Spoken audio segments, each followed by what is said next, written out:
On the icy frontiers of Alaska, where silence stretches for miles and the night sky swallows every sound, two of the world's most powerful men sat across from each other, Donald Trump and Vladimir Putin. It was supposed to be just another closed-door negotiation, another moment of tense diplomacy between Washington and Moscow. But no one in that room, not even the sharpest advisors, could have imagined what would unfold above their heads. A lone B-2 Spirit bomber, piloted with precision and purpose, turned a routine meeting into a moment that left both leaders visibly shaken. This was not simply about words, handshakes, or political theater. This was about power made real, a message written in the dark sky of Alaska. The world has always speculated about the secret meetings between Trump and Putin. Some dismissed them as symbolic, others feared hidden deals that could reshape the global order. But the truth behind one particular encounter in Alaska is far stranger, far more dramatic than anyone ever realized. Why was a B-2 bomber dispatched during this meeting? Was it merely a show of force, a silent reminder of American dominance? Or was it a direct warning, a move so calculated that it forced even Putin to reconsider the stakes? And perhaps the most chilling question of all, what exactly did Trump and Putin see in that moment that left them silent, if only for a breath? In this documentary, we will take you inside the shadows of that night, through accounts buried in military files, testimonies whispered by those who were there, and a narrative that has remained hidden from the public eye. We will explore how the B-2 Spirit, the world's most advanced stealth aircraft, became more than just a weapon of war. It became a player in diplomacy, a silent participant in negotiations that could alter the future of global politics. For men like Trump and Putin, who are rarely caught off guard, what made them flinch when the shadow of a bomber passed overhead? So, brace yourself. Tonight, we uncover the chapter the world was never meant to read. The night Alaska became the stage for a high-stakes confrontation. A night where politics, military power, and raw intimidation collided in a way that could only be described as history-making. This is the story of how a B-2 pilot shocked both Donald Trump and Vladimir Putin during secret negotiations in Alaska. To understand why Alaska became the stage for such a dramatic confrontation, we need to step back. The U.S. and Russia have always danced on the edge of rivalry and necessity. Two superpowers locked in a never-ending struggle, yet forced to communicate because the stakes are simply too high. By the time Trump entered the White House, relations with Moscow were already frayed. Accusations of election meddling, sanctions, and military buildups in Eastern Europe had pushed tensions close to the boiling point. Yet Trump, unlike many of his predecessors, believed he could bring Putin to the table in a way no one else could. He valued personal showmanship, and Putin, the former KGB officer turned iron-fisted leader, respected only strength. But why Alaska? Geography provides the answer. Alaska sits as America's northernmost outpost, just across the Bering Strait from Russia. At its closest point, the two nations are separated by a mere 55 miles of icy water. It is a place where east meets west, not in theory, but in physical proximity. For decades, it has been the silent frontier of Cold War watchfulness. American radar stations staring at Russian skies, Russian bombers testing U.S. defenses, and submarines slipping silently beneath frozen seas. Hosting a meeting there wasn't just convenient, it was symbolic. It was a reminder that even in the world's remotest corners, the rivalry never sleeps. As preparations for the Trump-Putin meeting unfolded, intelligence officials were on edge. Both men were unpredictable. Both were known for pushing limits. And when you bring that volatility into a setting as charged as Alaska, where military presence is not just a backdrop but an ever-present reality, the risk of escalation is real. American military planners knew that any sign of weakness could embolden Putin. At the same time, too much posturing could collapse negotiations before they even began. It was a razor's edge, and one miscalculation could tilt the balance. That's where the B-2 Spirit entered the picture. For decades, the bomber has been America's silent ace, invisible to radar, capable of carrying both conventional and nuclear payloads, able to fly undetected into the heart of enemy territory. It is not just an aircraft. It is a statement, a symbol of technological dominance. Deploying it near the meeting wasn't an accident. It was deliberate. It was the Pentagon's way of ensuring that while Trump shook hands with Putin, the skies themselves whispered a warning. The United States still holds the upper hand. But here's the twist. No one expected the moment to unfold the way it did. No one thought the presence of a single stealth bomber would pierce through the usual armor of political bravado. Yet, in Alaska, as Trump and Putin faced each other, that's exactly what happened. The night of the meeting was cloaked in silence, the kind of silence that makes the air feel heavier. Inside a secured facility near Anchorage, Trump and Putin sat across a polished wooden table, their entourages carefully reduced to just a handful of trusted advisors. Officially, the agenda was straightforward: trade, sanctions, and Arctic security. But everyone in that room knew the undercurrent was far more dangerous. Russia wanted freer reign in its sphere of influence, particularly in Eastern Europe, and the Arctic. The United States wanted guarantees that Moscow would back down from aggression. The stakes were nothing less than the balance of global power. Yet, while the leaders exchanged words inside, the real story was unfolding above them. High in the Alaskan sky, a B-2 Spirit bomber cut across the darkness, invisible to radar, its sleek wings gliding like a phantom against the clouds.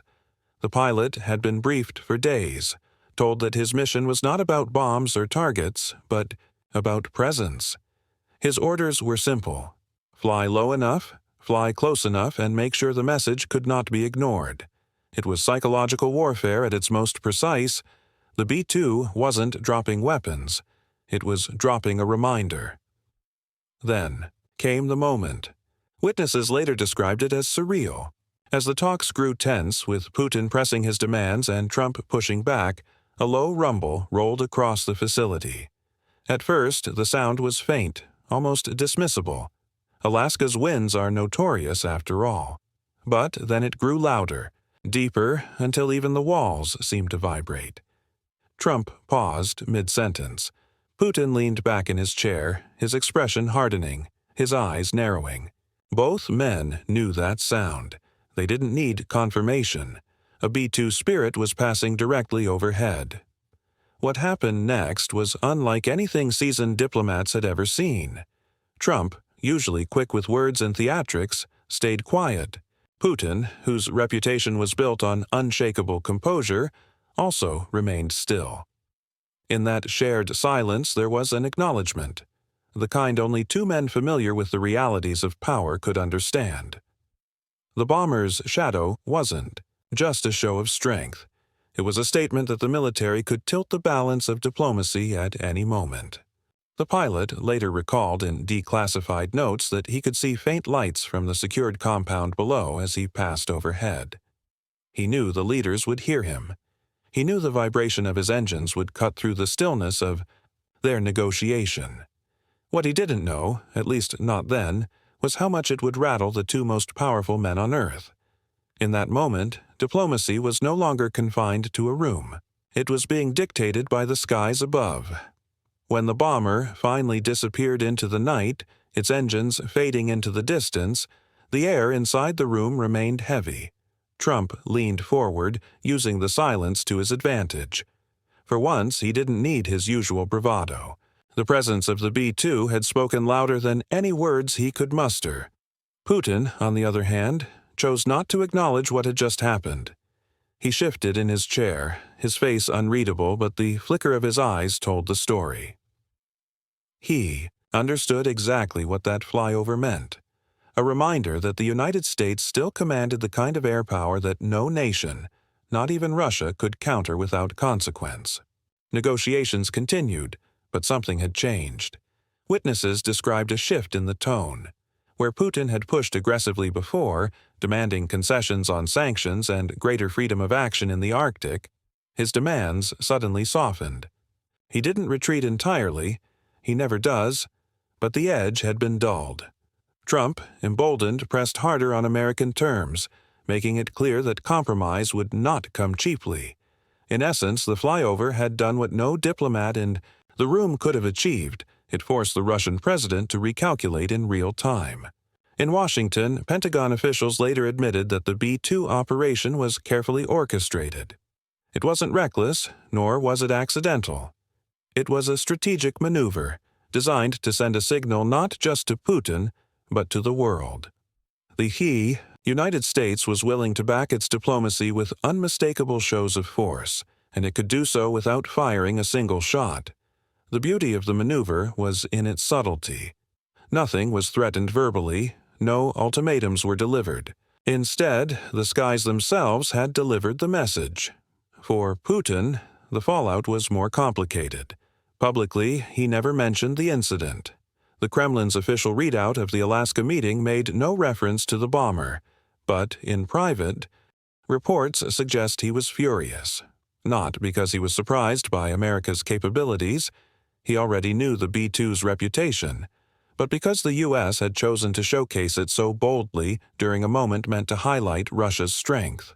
To be forced into silence even for a heartbeat was a humiliation he couldn't acknowledge out loud. The aftershocks of that night rippled quietly through U.S.-Russia relations. While tensions didn't vanish, the memory of Alaska became a reference point. Every time negotiations grew tense in the months that followed, American officials knew that Putin remembered the bomber. He remembered the shadow, the rumble, the silence. And sometimes in diplomacy, memory is more powerful than any threat. Behind every mission lies a story, and this one belonged to a pilot whose name remains classified to this day. According to fragments of declassified documents and accounts leaked years later, the pilot had been handpicked for this operation. He wasn't just any aviator, he was among the elite, trained to handle America's most advanced stealth aircraft under conditions where failure was not an option. For him, the assignment carried no bombs, no weapons release, but the stakes were just as high. His task was to fly the world's most feared bomber into position at the exact moment negotiations reached their peak, and to do it without ever being seen on radar. In later interviews, stripped of sensitive details, he admitted the weight of the mission. "It wasn't about me," he said. "It was about the message. I was the messenger, and the aircraft was the language." He recalled the eerie calm of that night sky, the glow of the aurora faintly lighting the horizon, and the awareness that far below, two men who held the keys to nuclear arsenals were listening to his engines. "It's strange," he noted, "to fly knowing you're not fighting a war, but you might be shaping the future of one." The Pentagon, of course, downplayed the pilot's role. Officially, the B-2's presence was part of a routine exercise in the region, coinciding coincidentally with the meeting. But insiders knew better. The timing was too precise, the altitude too intentional, the rumble too perfectly disruptive. This was not coincidence. It was choreography, a military ballet executed with exacting discipline. Every detail, from the flight path to the engine throttle, had been calculated to create maximum psychological impact without ever crossing the line into open provocation. For the pilot, the mission was unforgettable. He described how, as he flew past, he could sense the gravity of the moment even without seeing the faces of the men below. He knew history was unfolding, and that he was its silent participant. Years later, when asked if he ever worried about triggering a crisis, he admitted the thought crossed his mind.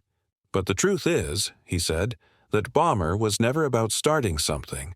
It was about ending something before it began." In a world where diplomacy often falters, the B-2 pilot became an unseen diplomat of his own. His flight was a message wrapped in stealth and steel, a reminder that sometimes the most powerful statements are made without words at all.